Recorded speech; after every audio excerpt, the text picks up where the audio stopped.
శ్రీ విఘ్నేశాయ నమః, శ్రీ గురుభ్యో నమః, మహాసరస్వతి నమః. నమస్కారం అండి, ఎలా ఉన్నారు? ఈరోజు మీనసింహ రాశులకు కష్టాలు ఉన్నాయండి.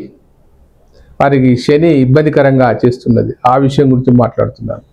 ఎలా చేస్తే వారు బాగుపడతారు? నిజానికి శని భగవానుడు అంటే చాలా చాలా చాలా ఇబ్బందిదాయకంగా చేస్తాడండి.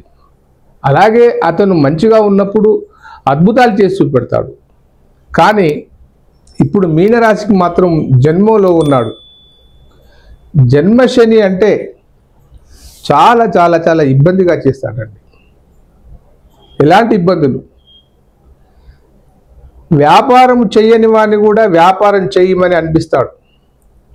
డబ్బులు లేకున్నా డబ్బులు ఇప్పిస్తాడు. బ్రహ్మాండంగా నడుస్తుందని అనిపిస్తాడు. కానీ చిట్ట చివరికి నిన్ను నట్టేట ముంచుతాడు. ఇక వివాహాల విషయాలలో మీనరాశి వారికి జన్మలో శని కారణం చేత ఎంత శక్తివంతమైన గ్రహాలున్నా కానీ ఇబ్బందిదాయకంగా ఉంటుంది. వివాహాలు వస్తాయి, ఇది అవుతుంది, వారు నచ్చారు, మనం నచ్చాం అన్నీ అనుకుంటాం. కానీ తీరా అది మాకు అవసరం లేదండి, ఏదో చిన్న కారణం చేత వెళ్ళిపోతూ ఉంటుంది. ఇక ప్రయాణాల విషయానికి వస్తే మనం అనుకున్న ప్రయాణాలు వేరు, అతను ప్రయాణింపజేసే ప్రయాణాలు వేరు. విదేశాలకు వెళ్ళాలని అనుకున్న వారు ఎవరైతే ఉంటే విదేశాలకు పంపిస్తాడు, చాలా సంతోషపడిపోతాం. ఏదో కారణం చేత మళ్ళీ తిరిగి పంపిస్తాడు వెనక్కి. ఈ శని భగవానుడు చేసే లీలలు ఇంత అంత కాదు, చాలా చాలా చాలా కష్టం. ఇక వ్యసనాల విషయానికి వస్తే మనకు లేని అలవాట్లు వస్తాయి. ఇంతవరకు హ్యాపీగా ఉన్న వాళ్ళం ఇది బాగానే ఉందిలే అని అనిపిస్తాడు, కానీ అది వ్యసనంగా మారుస్తాడు. జాగ్రత్తగా ఉండవలసిన అవసరం ఉంది. ప్రేమ వ్యవహారాలు బెడిసి కొడతాయి. ఇంటి యజమాని కనుక మీనరాశి అయితే ఈ యొక్క శని వల్ల ఇంటిల్లిపాది ఇబ్బందికరంగా ఉంటుందండి. నిజానికి గత జన్మలో చేసుకున్న పాపాలన్నింటినీ ప్రక్షాళన చేస్తాడు. ఒక విధంగా కనుక ఓపికగా ఉండి నాకు శని భగవాన్ నడుస్తున్నాడు అని తెలుసుకొని ఆ శనిని ఆరాధిస్తూ ప్రతి వారం మీకు తోచిన మంత్రాన్నో లేకపోతే ఈ తైలాభిషేకాన్నో అవి చేసి నాకు శని ఉందని గ్రహించి నెమ్మదిగా వెళ్తే కొంత వేరకు తగ్గుతుంది. ఇకపోతే సింహరాశి వారికి అష్టమంలో శని ఉన్నాడు. గతంలో కేసీఆర్ గారికి అష్టమంలో, కర్కాటక రాశి అయిన కేసీఆర్ గారికి అష్టమంలో చంద్రుడు. ఆ చంద్రుని కారణంగా పదవినే వదులుకోవాల్సి వచ్చింది. ఎవ్వరూ ఏ జ్యోతిష్యుడు కూడా ఊహించలేదండి కేసీఆర్ గారు ముఖ్యమంత్రిగా దిగిపోతాడని. అన్ని వార్తాపత్రికలు చెప్పాయి ఏమని, ఖచ్చితంగా కేసీఆర్ గెలుస్తాడు, కాకపోతే తక్కువ మెజార్టీతో అని చెప్పారు. కానీ చిట్ట చివరికి ఏమైంది? అష్టమ చంద్రుని వల్ల రాజకీయాన్ని కోల్పోవాల్సి వచ్చింది. అబాసు పాలయ్యాడు. ప్రాజెక్టు విషయంలో చిన్న సంఘటన జరిగితే దాన్ని ఇంత పెద్దగా చూపెట్టారు. కోట్ల చుట్టూ తిరగవలసిన అవసరం వచ్చింది. తన కుటుంబంలో లిక్కర్ సమస్యలతో బాధపడుతూ ఉంటే తన కూతురు కూడా ఇబ్బందికరంగా అయింది. అనారోగ్య సమస్యలు తలెత్తాయి. అష్టమ శని వల్ల అన్ని కష్టాలు ఉంటాయి. ఎంతైతే రాజభోగాన్ని ఇస్తాడో శని భగవానుడు మంచిగా ఉన్నప్పుడు, ఎవరి జాతకంలోనైనా అండి, ఎవరి జాతక చక్రంలో 3, 6, 11 స్థానాలలో శని ఉంటే అద్భుతాలు చేస్తాడు. కానీ అది కనుక జన్మస్థానంలో కానీ లేదా తన రాశి ప్రక్కన కానీ వెనక్కు కానీ ఉన్నప్పుడు ఇబ్బంది అవుతుంది. ఇంకొకటి 4వ ఇంట్లో, తన రాశి నుండి 4వ ఇంట్లో ఉన్నాడంటే అర్ధాష్టమ శని అంటారు దాన్ని. ఇప్పుడు నడిచేది జన్మశని. సింహరాశి వారికి అష్టమ శని నడుస్తుంది. అదే మీనరాశి వారికి జన్మశని నడుస్తుంది. జన్మశని అనేది చాలా చాలా చాలా ఇబ్బందిదాయకంగా ఉంటుంది. కాబట్టి తగు జాగ్రత్తలలో ఉండవలసిన అవసరం ఉంది. మరి ఏం చేస్తే మనం ఒక మంచి బాటలోకి వస్తాం? ఎలాగో ఉంది శని, దీనికైనా నివారణ ఉపాయం ఉందా గురువుగారు? ఉంది. ఈ శని ఎవరికైతే ఉంటుందో వారికి నేను ముఖ్యంగా సూచిస్తున్నాను, కొంతవరకు కొంత తగ్గించుకోవచ్చు. 100లో 75% మనం తగ్గించుకోవచ్చు. ఒక పావల వంతు మాత్రం ఉంటుంది. ఒకటి, క్రమశిక్షణగా ఉండడం అనేది చాలా అవసరం.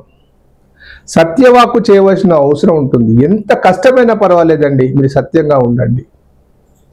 మీకు తోచిన దానాన్ని చేయండి. మనమే ఇబ్బందిలో ఉన్నాం గురుగారు, మనమేం దానం చేస్తాం? నీకు తోచిన దానం చేయండి అంతే. ఇతరులకు సహాయం చేయండి. దురుసుగా మాట్లాడవద్దు, గొడవలకు వెళ్ళకూడవద్దు.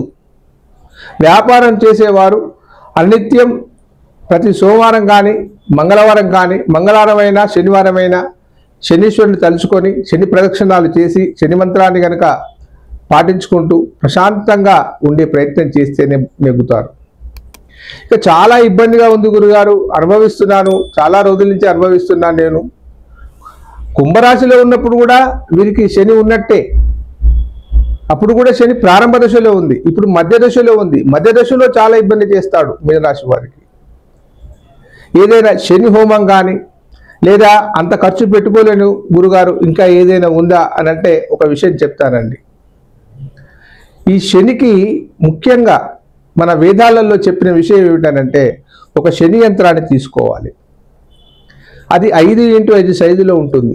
దానిపైన బీజాక్షరాలు చెక్కబడి ఉంటాయి. రాగి రేకు పైన బీజాక్షరాలు చెక్కబడి ఉంటాయి.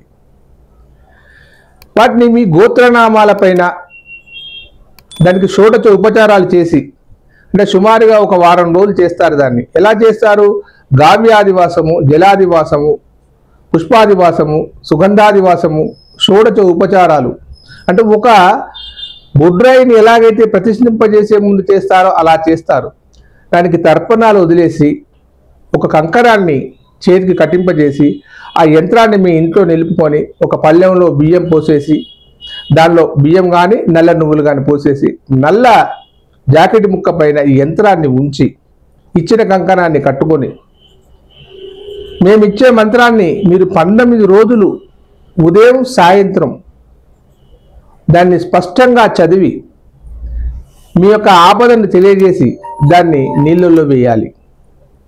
అప్పుడు కానీ మీకు ఆ యొక్క శని యొక్క ప్రభావం తగ్గిపోతుంది. సహజమైన పద్ధతులు తెలిసినవే. ఏమిటి?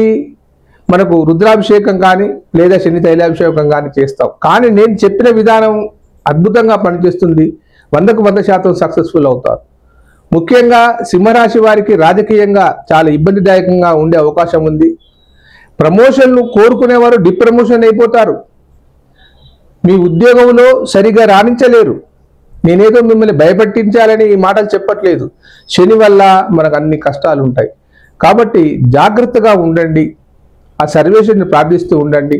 అతి కష్టంగా ఉన్నది గురుగారని భావిస్తే ఒకసారి కింద నెంబర్ ఫోన్ చేయండి, మీకు తగిన సహాయాన్ని అందిస్తాను. ఇంకా ఏదైనా ఉంటే చెబుతాను ఫోన్ ద్వారా. దయచేసి కామెంట్ చేయండి. మీకు నచ్చితే నచ్చిందని చెప్పండి, లేకుంటే నచ్చలేదని చెప్పండి. నేను ఏదైనా ఎక్కువగా మాట్లాడితే దానిలో కామెంట్ చేయండి. ఉంటానండి. మీ ప్రకాష్ గురు ఆస్ట్రో న్యూమరాలజీ. సర్వే జనా సుఖినో భవంతు.